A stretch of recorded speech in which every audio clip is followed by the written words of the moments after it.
এই দেখুন বন্ধুরা, আজকে আমি আপনাদেরকে কুঁদরির একটা নিরামিষ রেসিপি করে দেখাবো। এটা আমার এক কাকিমার রিকোয়েস্টে আজকে আমি এটা বানাচ্ছি। তো উনি নিরামিষ খান, সেই জন্য নিরামিষই বানাবো। তো এখানে আমি 500 গ্রাম কুঁদরি নিয়েছি, আর এখানে দুটো আলু নিয়েছি। আমরা কুঁদরি বলি, আবার অনেকে কুঁদুরিও বলে।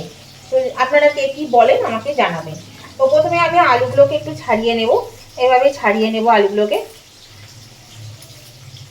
দেখুন আলুগুলোকে আমি ছাড়িয়ে নিচ্ছি। তো এটাকে আগে আমি এখান থেকে সরিয়ে দিই। আলু ছাড়ানো আপনারা সবাই জানে, এটা কিভাবে কাটতে হবে সেটা আমি একেবারে আলুটা ছাড়িয়ে দেখাবো। তো আমি সুমনা চলে এসেছি আমার রেসিপি ঝুলি থেকে একটা রেসিপি নিয়ে। আশা করি আপনারা সকলে ভালো আছেন, সুস্থ আছেন। আমার সকল বন্ধুদেরকে আমার পরিবারে স্বাগত জানিয়ে আমি আজকে রেসিপি শুরু করছি। তো দেখুন একটা আলু আমার ছাড়ানো হয়ে গেছে, আমি আর একটা আলু তাই অর্ধেক ছাড়িয়ে নিয়েছি। দেখুন দুটো আলু আমার ছাড়ানো হয়ে গেছে। তো আমি এখানে একটু গোল গোল করে পিস করব। প্রথমে এরকম ভাবে পিস করব, একটু মোটা মোটা গোলগুলো করব। আর এই যে এই দেখুন এইরকম পিস করে নিলাম। দিয়ে আমি এখান থেকে এরকম ভাবে পিসগুলো করব, মানে খুব বেশি সরুও না, আবার খুব বেশি মোটা না, এইরকম ভাবে আমি পিসগুলোকে সব করে নিচ্ছি।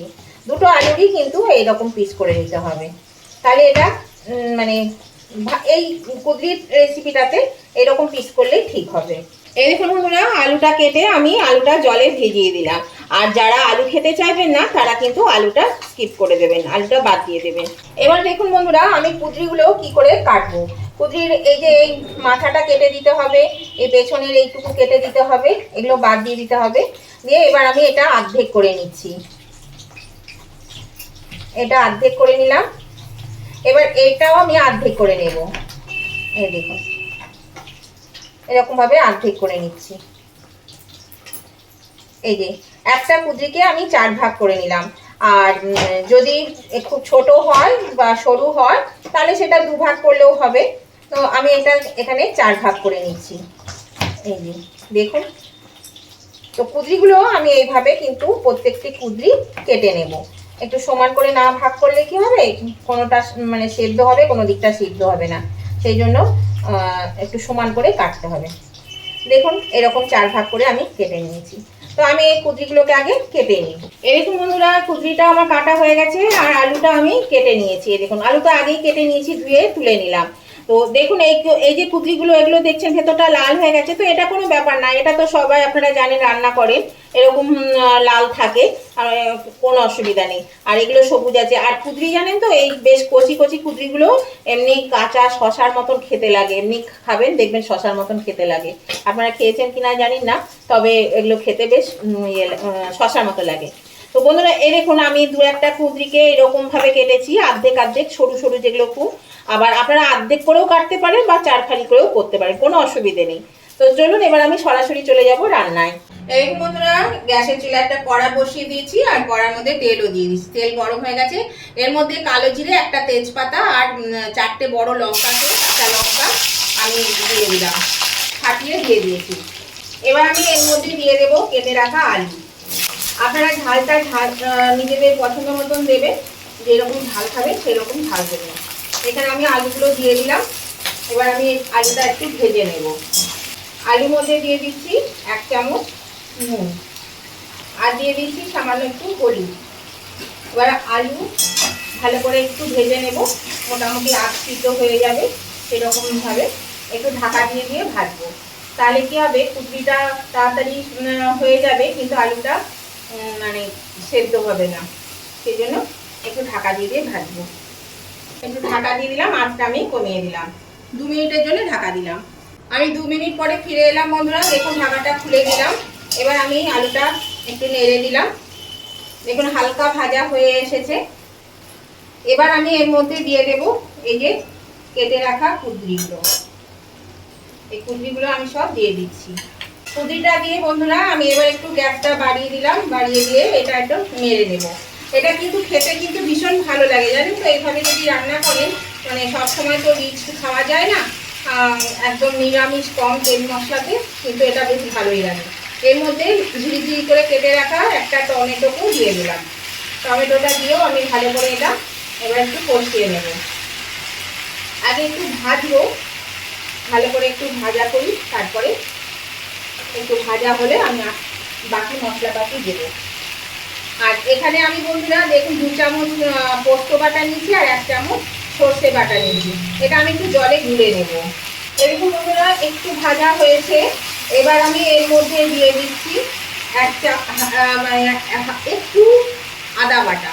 একটু আদা বাটা দিলে খেতে বেশ ভালো লাগে, সেই জন্য একটু আদা বাটা দিয়ে এই আদা কাঁচা গন্ধটা চলে যাওয়া অবধি একটু নাড়বো।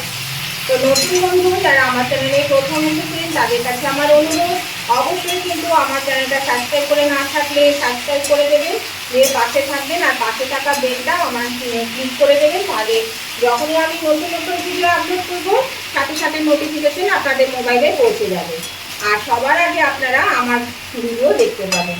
আর আমার উভয় বন্ধুদের কাছে রিকোয়েস্ট যে আজকের এই সহজ সরল খুব কম তেল মশলার এই পুদির রেসিপিটা যদি আপনাদের পছন্দ হয়ে থাকে তাহলে পরে অবশ্যই কিন্তু এখনো পর্যন্ত দেখতে দেখতে লাইক দিতে ভুলে গেলে একটু লাইক বাটনটা প্রেস করে দেবেন। আপনাদের একটা লাইক আমাকে এগিয়ে নিয়ে যেতে অনেকটা সাহায্য করে। আর যদি পছন্দ হয়ে থাকে, ভালো লেগে থাকে, খুব ভালো লেগে থাকে, তাহলে বন্ধুরা আপনাদের বন্ধু বান্ধব আত্মীয় স্বজন সকলের কাছে একটু পৌঁছে দেবেন, তাহলে সবাই এই রেসিপিটা পেয়ে যাবে। তার জন্য একটু শেয়ার করে দেবেন, একটু বেশি পরিমাণে শেয়ার করে দেবেন। আর কেমন লাগলো আজকের এই রেসিপিটা সেটা জানাতে কমেন্ট করতে ভুলবেন না, অবশ্যই কমেন্ট করে জানিয়ে দেবেন আজকের এই রেসিপিটা কেমন লেগেছে। আপনাদের মিষ্টি মিষ্টি কমেন্টগুলো যেমন পড়তেও ভালো লাগে, তেমনি একটা কমেন্ট আমাকে পরবর্তী রেসিপি বানাতে অনেকটাই কিন্তু উৎসাহিত করে। তাহলে অবশ্যই কিন্তু আপনারা লাইক শেয়ার কমেন্ট করতে ভুলবেন না, লাইক শেয়ার কমেন্ট করে দেবেন। দেখুন বন্ধুরা আমি এটা একটু ভাজা ভাজা করে নিলাম, এবার একটু ঢাকা দিয়ে দিয়ে ভাজবো। ভালো করে একটু নেড়ে নিয়েছি, এবার আমি এটা ঢাকা দিয়ে দিচ্ছি 3-4 মিনিটের জন্য। একটু ঢাকা দিয়ে দিলাম, আঁচটাকে কিন্তু মিডিয়ামে রেখে দিলাম। এরকম বন্ধুরা 3-4 মিনিট পরে ফিরে এলাম। এবার আমি এই গ্যাসটা বাড়িয়ে দিচ্ছি, বাড়িয়ে দিয়ে এটাকে ভালো করে একটু ভেজে নেব। এবার কিন্তু ভালো করে ভেজে নিতে হবে। এটা মোটামুটি একটু সেদ্ধ হয়ে এসেছে, হালকা হালকা সিদ্ধ হয়েছে পুদিটা, এরকম আলুটা। তো এবার আমি গ্যাসটা বাড়িয়ে একটু ভেজে নিই। এই 2-3 মিনিট মতন একটু ভেজে নিলেই কিন্তু এটা ভাজা হয়ে যাবে, বেশ সুন্দর একটা ভাজা মতন হয়ে যাবে। চারিদিকে ছড়িয়ে দেব। এরকম বন্ধুরা বেশ সুন্দর ভাজা হয়ে গেছে, কালারটাও কিন্তু খুবই ঠিক আছে। এর থেকে বেশি ভাজলে কিন্তু মানে কালারটা চলে যাবে, তো এর থেকে আর আমি বেশি ভাজবো না। আর গোটা গোটাও থাকবে না, একটা দেখবেন কেমন হয়ে যাবে, সেই জন্য আর বেশি ভাজার দরকার নেই। এবার আমি এর মধ্যে এই যে সর্ষে আর পোস্ত যেটা গুলে রাখলাম এইটা দিয়ে দেব। এটা দিয়ে একটু কষিয়ে নেব, বেশি কষানো যাবে না কারণ সর্ষে দেওয়া আছে, সেই জন্য অল্প একটু কষিয়ে নিতে হবে। আর যারা সর্ষে খেতে পছন্দ করেন না বা খান না তারা স্কিপ করে দেবেন, সর্ষেটা দেবেন না, শুধু পোস্ত দিয়ে করবেন, তাতেও কিন্তু খেতে বেশ ভালো লাগবে। এই দেখুন বন্ধুরা এটা বেশ সুন্দর কিন্তু কষানো হয়ে গেছে, এর থেকে বেশি আর কষাবো না। আর আলু আর সুজি কিন্তু প্রায় সেদ্ধ হয়েই এসছে, এই দেখুন সেদ্ধ হয়ে গেছে। তাও আমি একটু এই জল দেব, এই যে বাটি দিয়ে জলটা দেব, জল দিয়ে আমি মিনিট 2-এর জন্য একটু ঢাকা দিয়ে দেবো। 2-3 মিনিটের জন্য একটু ঢাকা দিয়ে দেবো। এটা কিন্তু ঝোল ঝোল হবে না, এটা বেশ একটু মাখা মাখা টাইপের হবে, তাহলে খেতে বেশ ভালো লাগে। এটা খেতে কিন্তু বেশ ভালো লাগে বন্ধুরা, গরম ভাতের সঙ্গে কিন্তু খাবেন, দেখবেন বেশ ভালো লাগে খেতে। আর সামান্য একটু জল আমি দিয়ে দিচ্ছি, এই দেখুন এইটুকু জল আমি দিয়ে দিলাম, কারণ এটা একটু ফুটবে তো তখন জলটা একটু কমে যাবে, সেই জন্য জলটা একটু দিলাম।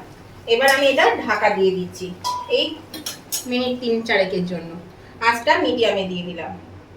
এরকম বন্ধুরা 3-4 মিনিট পরে ফিরে এলাম। এর মধ্যে আমি দিয়ে দিচ্ছি সামান্য একটু চিনি। একটু চিনি দিলে কিন্তু খেতে বেশ ভালো লাগে, স্বাদটা ভালো হয়, ওটা মিষ্টির জন্য নয়, ওটা স্বাদের জন্য। এবার আমি এটা ভালো করে নেড়ে দিচ্ছি আর গ্যাসের চুলাটা আমি বাড়িয়ে দিলাম আঁচটাকে দিয়ে। এটা আমার হয়ে গেছে, আমি দেখাই, এরকম কুদরি সিদ্ধ হয়ে গেছে, দেখুন আলু সিদ্ধ হয়ে গেছে, সব সিদ্ধ হয়ে গেছে। এটা খেতে কিন্তু বন্ধুরা খুবই ভালো লাগে, গরম ভাতে খাবেন দেখবেন খুব ভালো লাগছে খেতে।